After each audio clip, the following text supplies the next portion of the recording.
Seamus Vincent is the founder and creative director of Soke Digital Studio, a full-stack digital-first marketing agency that builds, markets, and scales digital-first brands. With years of experience in marketing and business development, he blends strategic clarity with refined creativity to help brands grow with intention. A seasoned marketing and business development professional, he develops the systems, stories, and strategies to position businesses to scale and stand out in competitive markets. So, a lot of people talk about branding here and there, they place the word everywhere. Uh, let's brand these. How are you handling that? But I want to ask, when you think of a trusted brand, what qualities come to mind? All right. When it comes to a trusted brand, three qualities actually come to mind: clarity, transparency, and consistency. Now, let me explain. People have to clearly understand you. Do you understand? You have to know what exactly is the brand what the brand is, and what the brand is not. Do you understand? So the first step and the first quality that a trusted brand must must show is clarity. Are you a premium brand? Are you a mass market brand? Then the next quality that you must embody is transparency, being honest. This is what we have to offer, this is what we can offer, this is what we cannot offer. To build trust, there has to be transparency. It's the relationship between a brand and the customer is the same with the relationship between two people. If there is no transparency between two people in a relationship, they can't be trust. And the next quality that is very important, and I would say is the most important quality, is consistency. That every single time that somebody is interacting with your brand, there's consistency. It's the same treatment, it's the same experience. Like for instance, you see brands like OPay, for instance. One of the ways that they've used to dominate their market is that every time you pick up your phone to use that app, it is the same experience. It is consistent. So these three qualities, I would say, are critical when you think in building a trusted brand, which is clarity, transparency, and consistency. Well, that's beautiful. So, when you say clarity, transparency, and consistency, does this mean that when you are trying, because now the brand is like your company, right? Then there's branding, I suppose, right? Because I think people just throw the words and do not understand what it really is. So I want to ask, in your experience, what's the first step a company should take when trying to build trust through branding? Now, before you go into the whole branding exercise, the first step is clarity. Like I mentioned, define exactly what you stand for and the value you consistently deliver. That is the first step. Understanding what your brand is. I was reading an article by the founder of Nike, and he made me understand that the first step they used to build Nike was understanding that Nike was a sportswear brand, that the brand was built around sport. I think in the 1980s they had tried to do, I think when they initially started, they tried to do something into other types of shoes, but they failed. And they realized that they had swerved off what their brand was, which was about sports and athletics. And they have built their brand around sports, from shoes to basketballs to different products, but still around what their brand is, which is a sports brand. So the first step a company must take when building a trusted brand is clarity. What your brand is. Because one of the things I experience in the industry working on branding is a lot of times entrepreneurs have a lot of ideas and it's amazing. You want to do so many things, but if you are trying to sell to everybody, you are selling to nobody. So understand who you are selling to. What do they need to see? Be very precise on what the brand should be and what the brand isn't. That is the first step you should take when building a trusted brand. You know how somebody would have a great idea. You mentioned that people have different ideas when you're working with them, and you still have to dial down a bit and tell them to be consistent with something. You give an example with Nike. Around all they have built, they still maintain the fact that they are like a sports brand, right? So I want to ask, When starting a corporate branding project, how do you uncover the true identity or personality of the company? Because a lot of people will just have the idea and still not understand where the identity lies, what they should be consistent with. So, how do you uncover that for a company? Okay, the first thing I look at when I'm working on a corporate branding project is what are the values of this company? Do you understand? I have what I call keywords every brand has. Like these keywords lay the foundation of the brand. So some brands is innovation, some brands is consistency, some brands is integrity. So the first step is what are the values of this brand? Do you understand? What are the ethos, the keywords? Now let me use my own company for instance. Okay. Now, while working on the branding of, I had the idea, okay, I want to help Nigerian entrepreneurs, scale, marketing, branding, and all that beautiful stuff. But what were the values of my company? One, the first value was elevation, and the second value was innovation, and then the last value was growth. Now, you see that the values I am embodying are elevation, innovation, and growth.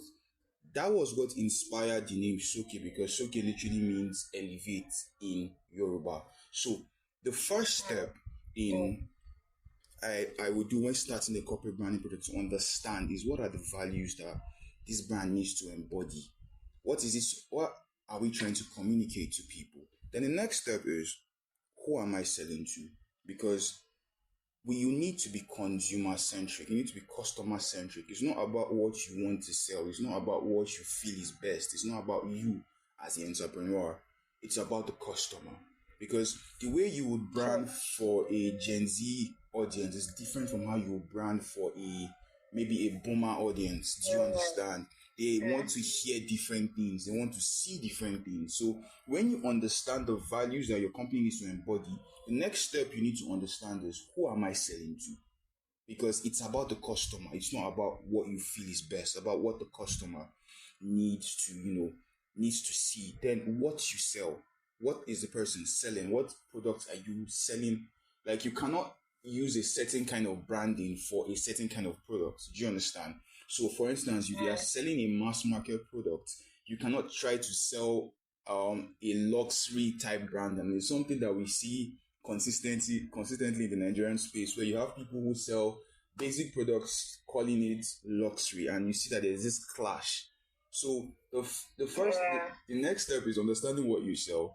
Then this part, the final point is, it might sound philosophical, but it is very important. Why you exist as a brand? What's the why? What's the promise? Do you understand? Once you understand the why, everything is built around that why.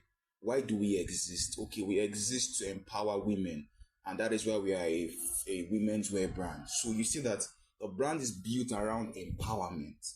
You get? So it's four things. One, the values of the company. Next thing is, who am I selling to?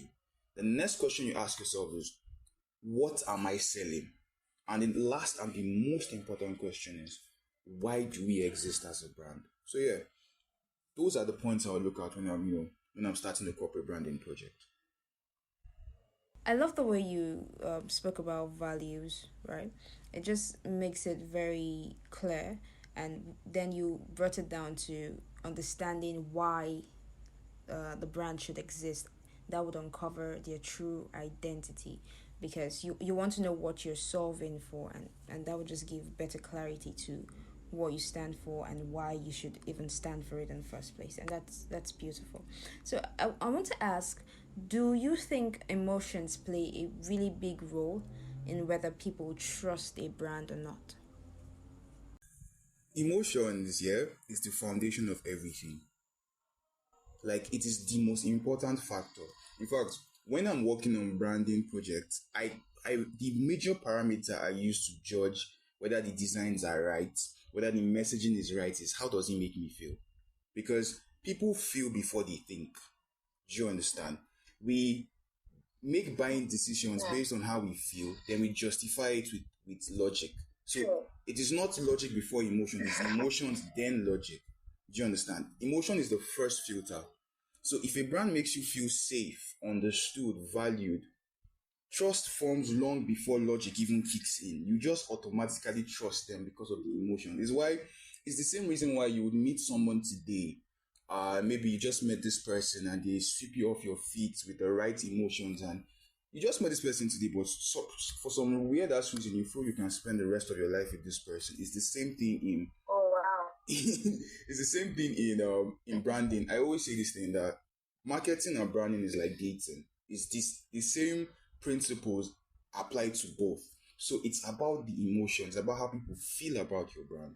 You see, if you want to go back in time in Nigeria, we see ads like the Indomie, Mama do good, oh, you do good. They didn't come online and tell us Indomie gives you this nutrient and that nutrient. No, they tapped into how we feel about our mothers, and they use that to build that connection to the food. Do you understand? Because they understood that it's about how people feel about this product. People need to see your product and feel something. Do you understand? No matter the product. And in the Nigeria, especially in the Nigerian space, where we are very relationship based, everybody is based off connection. It's based off who they know, who they like. So Nigerians will buy from who they like, not who has the best in the market. It's who they like, it's who they know. Their friend, their cousin that sells this thing. That is who they are going for, not necessarily who has the best in the market. So yeah, emotions play a very huge role in whether people trust your brand. Very true. Like when you brought back the Indomie memory, it just, yeah, I definitely can relate to that. I think the first carton that was bought in my house was probably because of that advert, and since then we've been buying. Yeah, so I do understand how it plays a huge role, and I love the way you broke it down. It's really beautiful. So, still on trust, right?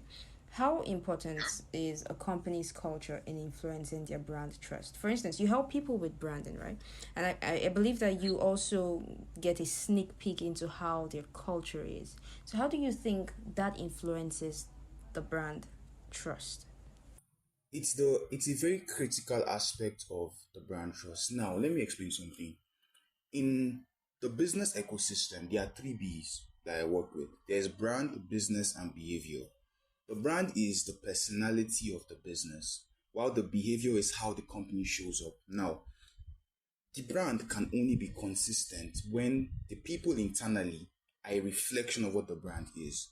Do you understand? So, company culture is very critical in displaying the brand. And this also goes to explain. Now, before you can even understand this, you have to understand that a brand doesn't just stop at the designs, it doesn't stop at the ads. It is more about the experience that people get when they interact with your product. Now, if your internal culture doesn't reflect your brand ethos, your brand is not going to stick. Do you understand? It's just like now, when you would see some brands market themselves as luxury, but their customer service is rude.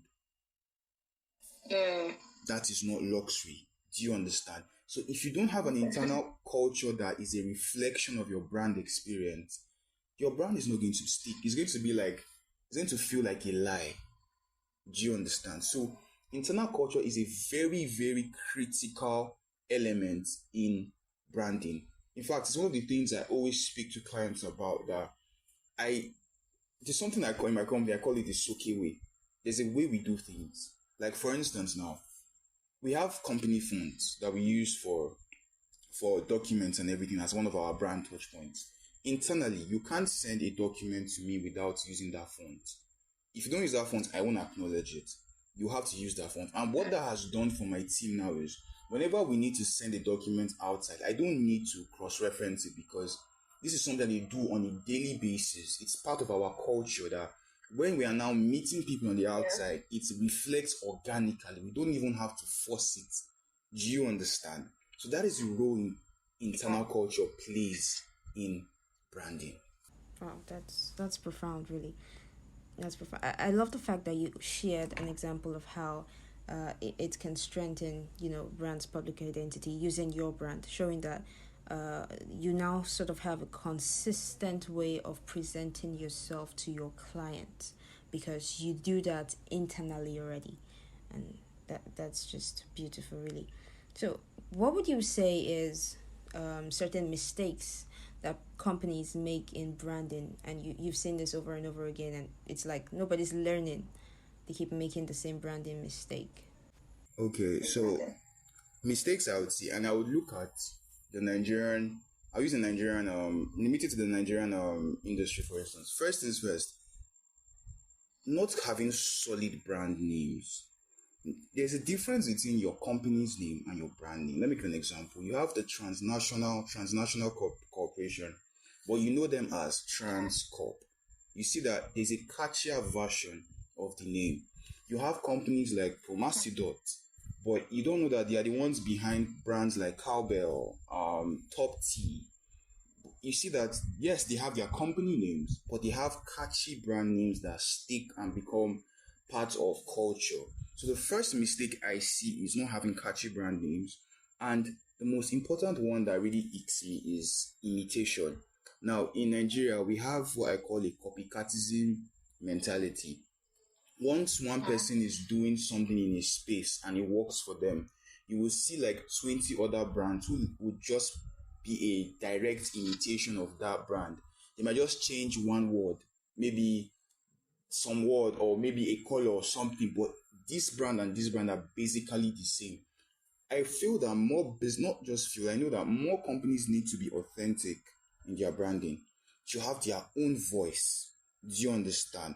They should have their own unique personality that is unique to them, not just being a replica of 10 other brands at the same time. So and this is not just the company, this is also to us who work in the marketing and branding space, that we should think outside the box when we are working on projects. We should not do the same thing. So even in an industry, it's the same colors everybody is using, it's the same branding style. We should think outside the box. We should break boundaries on how we showcase the brands that we work for and we work with, rather. So yeah, those are the two things I see that brands do that are mistakes. Okay, so just to understand you further, because for instance, for someone like me, I also do understand branded, right? And I'd say I understand the strategy around it. But also, there's a thing with user experience and branding that is quite connected. You mentioned that in certain industries they use the same colors and everything. So we have especially in the design space, there's nomenclature for how things are being named, how the icons you should use. Don't put something at the left when the normal place it should be is at the right, because of user experience, right? Intuitiveness. And it's advised to just follow the same steps that have been followed before so that people can relate with your product as they should. So now you're saying that people keep following the same colors, the same structure, they should think outside the box. Do you think that it wouldn't cause conflict, especially because we are human beings, we love patterns? Like if I hold the phone, I want the phone to work in a certain way, the way the previous it should do different things, but I want to be able to understand that this does this and that does that. But how would I know if the entire setting and interface is completely changed in the thought of thinking outside the box? So I don't know if you understand what I'm asking. Yeah, I understand what you mean. Okay, now when it comes to innovation, I was listening to a podcast recently, an interview by MI, where he talked about that if you want to pass somebody, you want to surpass a person, that the first step he would do is you have to first match the step of that person before you now go ahead. So now, the way to go about outside the box thinking is, first things first. Whenever I work with brands, the first thing I do is I want this brand to look like every other brand in the market first. That's the first step. That okay, this is what is being done in the market. Yeah, fine, we do that. But now there is something that one of my mentors in the creative space, Virgil Abloh, said. He says to make anything innovative, you just have to make it 3% better. So after you have done what are the foundations of the rules of your industry, because it's on these rules are placed for a certain reason. After you've fulfilled those principles, you ask yourself, what can I do that is 3% better? You don't even have to do a total overhaul of everything, but what is something that I can do that is 3% better? It could be to change a certain kind of thing whereby you maintain the status quo, but you implement something that is next level, 3% better. Let me give you an example. Let's look at mobile phones for instance. For a while, the standard were button phones. Then the smartphone era came in. It didn't change much of what a smartphone was. All it did was it looked at what a smartphone is and it evolved it into something better. So now we now have phones that don't longer have buttons, that everything is now on the screen. It's still a smartphone. It still has the fundamentals of a smartphone, just that it has been evolved into something else. So we should approach branding with that same school of thought, whereby yes, we are going to do what is the foundation, what is foundationally required of us. But what is something that we can do that will make this thing 3% better, 5% better? That is how to navigate that innovation paradox that you talked about. So yeah. Okay, I think that explains better. Saying that you need to first follow the status quo for the very foundation before you begin to tweak the little things that you want to put in as innovation. So another question, especially for people who are business owners and who feel like branding is too complicated, because I think people's mind just go to logo, font, text, the moment and color. The moment you add something else, it feels like, what am I doing? So where do you think they should start, especially when branding feels too complicated? Okay. So I would say first thing where I would say you should start is hire a professional. Because I'm sorry, the same way you need a software developer to create an app for you is the same way you need a professional who understands this.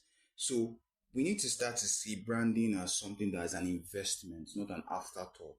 That okay, after I've done everything, I'll now think about branding. No, branding is a core investment. So I would advise to get a professional. Now, for those who might not be able to invest in proper branding at the point they are in, maybe due to lack of capital, what I would say is first thing, who are you serving? What problem do you solve? And what do you want to be known for? When that is clear, branding becomes simple. So answer three questions. Who am I serving? What problem are we solving? And what do we want to be known for? Start from there. Pick a core promise. It could be every time people associate to my brand, it could be speed. Okay, we deliver in 3 days, we deliver in 5 days. That is what we are known for, speed. Build around that. Keep it simple. It could be we are the most stylish in the industry. So which means whatever products that we are going to deliver have to be extravagant, have to be very stylish. So pick a problem, pick a keyword that you want your brand to be known for and stick with it. Be very, very firm, strict in ensuring that you consistently deliver on that promise. That is how to go about branding. So it's not too complicated. So yeah. Oh, thank you. That simplifies a lot, really. That simplifies a lot. So, just to further explain how brands can gain confidence and then trust. Why do you? I want to ask, like, why do you feel certain brands instantly feel credible, while others struggle to gain confidence? Because especially when you're dealing with individual brands, they kind of struggle on how to show forth whatever it is they're doing, while others are just, putting themselves out there. We do this, we do that, we deliver at this rate. What do you think is the difference between people who instantly feel credible and people who struggle to gain confidence? The difference is communication. Do you understand? Now, communication isn't just what you say, it's how you say it, when you say it, and where you say it.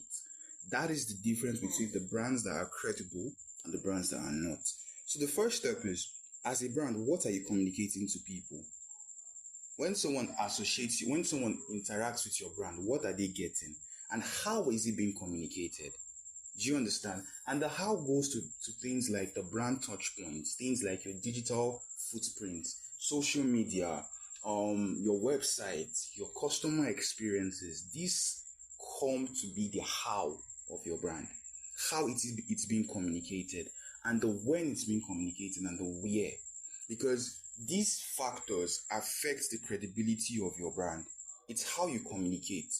The difference between the major brands and the smaller brands is in communication. You see that every major brand, they are very, very precise about what they are communicating. It's communicated the right way, at the right place, at the right. In fact, there's something in the advertising space whereby there are specific time slots that's during the days of adverts where you run ads on the media space. There are specific time slots that are even more expensive because those particular time slots, you get a particular type of audience the most. That should tell you how important things like timing plays in communication. So anybody who wants to build a credible brand should to understand how to maneuver communication. What should you be saying? How should you show up? When should you show up? And where should you show up? Like, for instance, when we are working on marketing strategy, one of the things we analyze is what are the platforms that are relevant for the brand. Not everybody needs an Instagram presence. Some brands don't need it. There are some brands that can rake in billions of naira without even having a strong Instagram presence. While there are some brands that Instagram is their livelihood. It's where they should be. So understanding communications is the key to building a credible brand, because your brand is what people say it is when you are not in the room. I love that. I really love that. Your brand is what people say it is when you're not in the room. I love that. Wow. I wonder what people say about me. Okay. So just so that we round this up, right? I think two questions. I was going to say one, but two questions. What do you think is a simple but powerful branding decision that most companies often overlook? Like maybe just one. It's simple, but people just overlook it. I feel like people don't pay as much attention to colors as they should. You see, colors. Oh wow. They are the most powerful. Colors, you know why they are very powerful and why people miss out on them is that colors have a subconscious effect on the human mind. It's psychological. Yeah. And you don't even know that there are certain colors that inspire certain emotions in you. Do you understand? Yes. So, if one crucial way that you can showcase the personality of your brand is via the colors you pick. So if there's one thing I would tell anybody to be very, very, pay attention to is what colors are you showcasing with, because colors show everything. You can have the best logo, the best name, the best every other thing, but if you miss it in colors, it waters down everything. I'm telling you, you've messed everything up. You can have a shitty logo, but if you nail it with the right colors, it will just pop. Do you understand? It will cover up for everything and it will inspire the right emotions. Let me give an example. See, every fast food franchise always use bright colors. Why? Because these bright colors, they inspire emotions of joy, of energy. Do you understand? Yeah. Now imagine you walk into Chicken Republic and you are seeing them using very dull colors.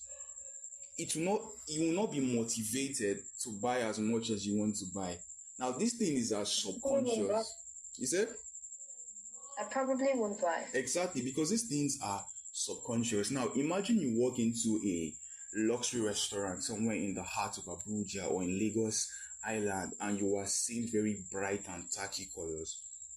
Even if with the interior decor, would you get that premium experience that you're looking for? Even if the food is amazing, but because that ambience isn't reflecting the colors that speak luxury, subconsciously you start to see that brand as tacky.